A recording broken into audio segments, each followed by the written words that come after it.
Hello everyone, I'm Kawther Dabbour.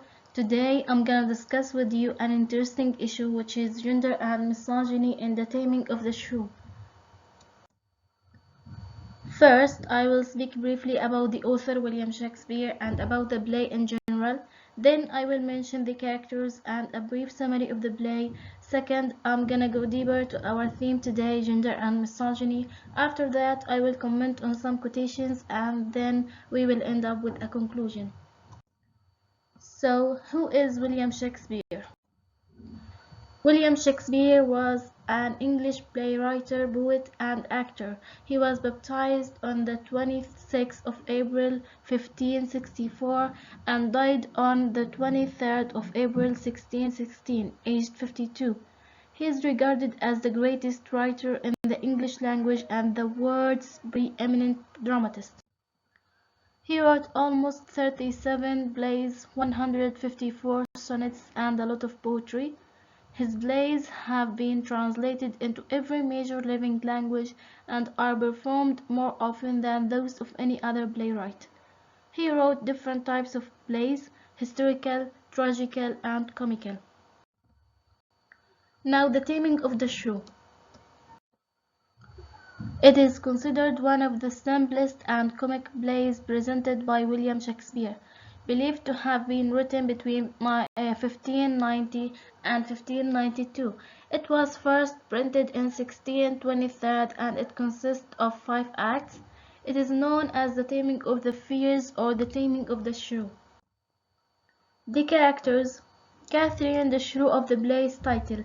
Catherine, or Kate, is the daughter of Baptisia Minola. She is sharp-tongued, quick-tempered, and prone to violence, particularly against anyone who tries to marry her.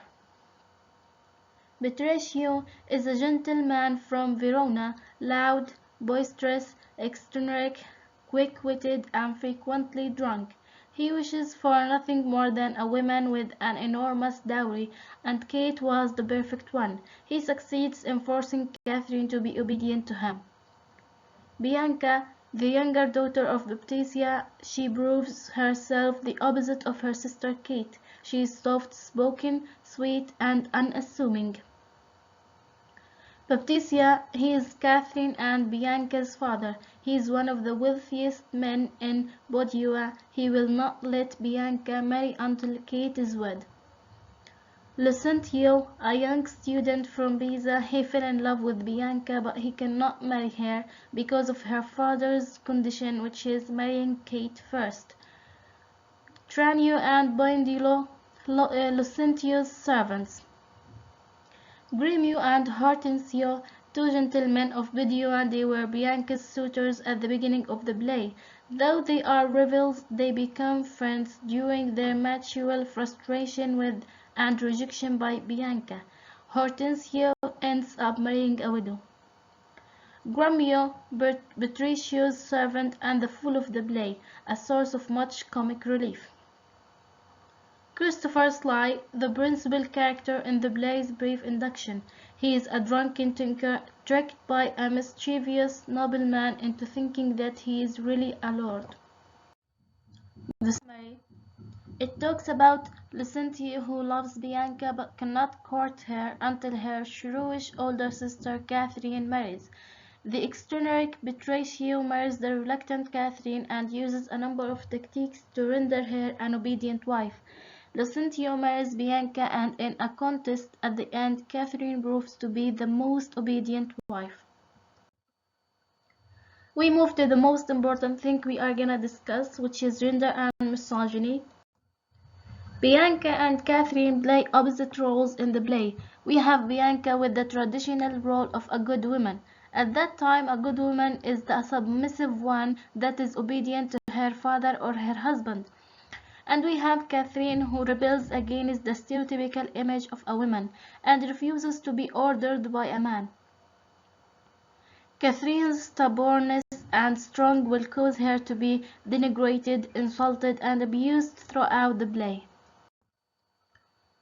This would seem to make Shakespeare's play rather sexist and misogynistic, especially Petruchio's abusing Catherine. Catherine is dehumanized on several occasions. For example, when Bianca's elderly suitor, Gremio, refers to her as "wild cat", suggesting she is vicious and untamable. Catherine might be seen as she was trying to avoid the trap of marriage from the beginning, but she finds that she cannot but comply with the demands of society.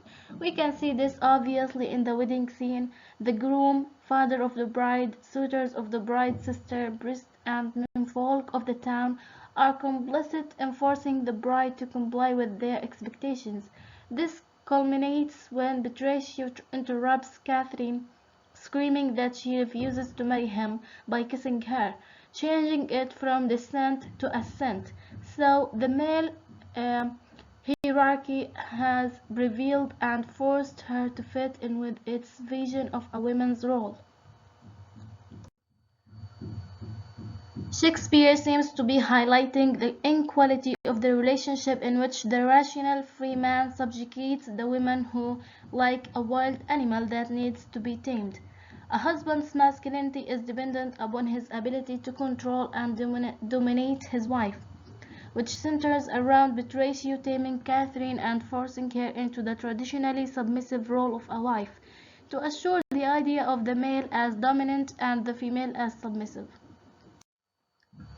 This quotation is said by Petruchio. When you read it, you can see that Petruchio sees his wife as his property, and he describing her in this way, whether he's in jest or in madness. Petruchio deliberately positions her alongside animal and inanimate household positions. It seems that he is trying to endow her with all the characteristics of things which might be desirable to him: voicelessness, obedience, and usefulness.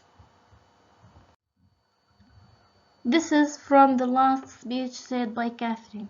She emphasized the thoughts that every husband deserves love, fair look, and obedience, which was surprising according to her personality.